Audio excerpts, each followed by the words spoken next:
Valentine's Day is coming soon, and I don't mind admitting I'm feeling the pressure. Most of you husbands out there are feeling it, so I'm no different. But I do have a bit of a unique problem. Years ago, I did the unthinkable. That's right, I set the bar too high. I can see you guys out there shaking your heads. You're going to shake them even worse when I tell you what I did. But first, I'm going to tell you why I did it. A lot of you already know what kind of a wife Kristy is, and how we met on the beach in Jamaica. She walked past me on the beach, smiled at me, and it was love at first sight. I melted like chocolate on a hot sidewalk. A couple of years later, I asked her to marry me. I asked her parents' permission first. I got down on one knee. I presented a ring and I told her I would spend the rest of my life trying to make her happy. It was the classic approach, and at the time, I thought I nailed it. And we both worked pretty hard and enjoyed our careers. Kristy's a veterinarian with a heart of gold. She's the most compassionate person I know, and she'll help any creature in need. We did some traveling with the kids. We made a lot of fantastic memories. Everything went smoothly until 2004 when Kristy found out she had cancer. The diagnosis changed the way we looked at things. It all worked out in the end, but we learned to appreciate life a little more. We did a lot more traveling with the kids. We spent more time making memories that we had been putting off for someday.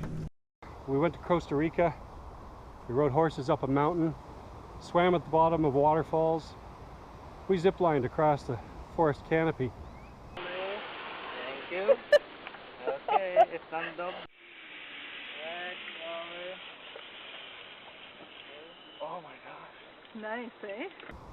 We sat at the bottom of a volcano and watched chunks of lava bouncing down the side.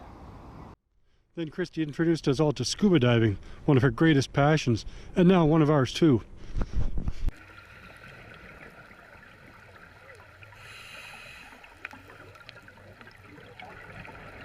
One day I saw Kristy in the garden. She was smelling the lilacs. I walked up to her and I saw that she had tears in her eyes.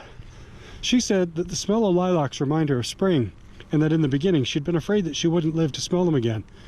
She said that she'd been afraid that she wouldn't see the kids grow up and have lives of their own. She said that now the smell of lilacs in the spring remind her that she's been given the gift of another year. Then in a typical Kristy moment, she looked at me and she said that year must have been hard for me. For me.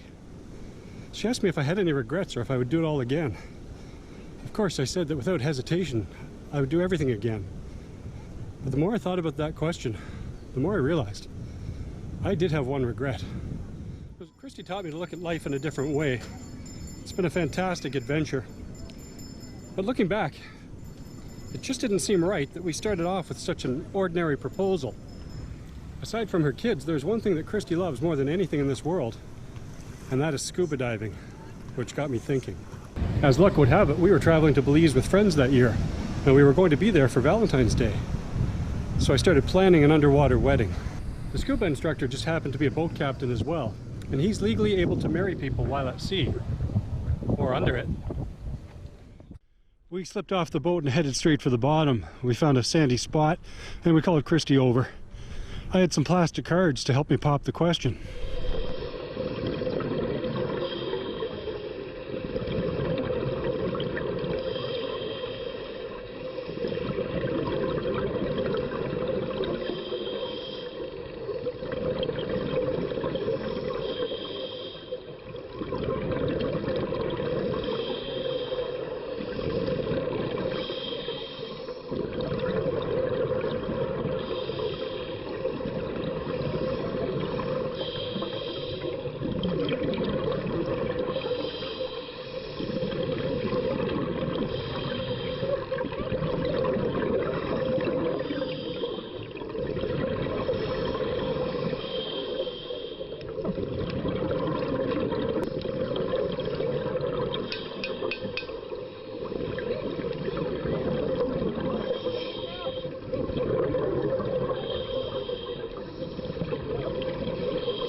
But getting back to my problem, this year the bar is set way too high, and I don't know how I could possibly top it.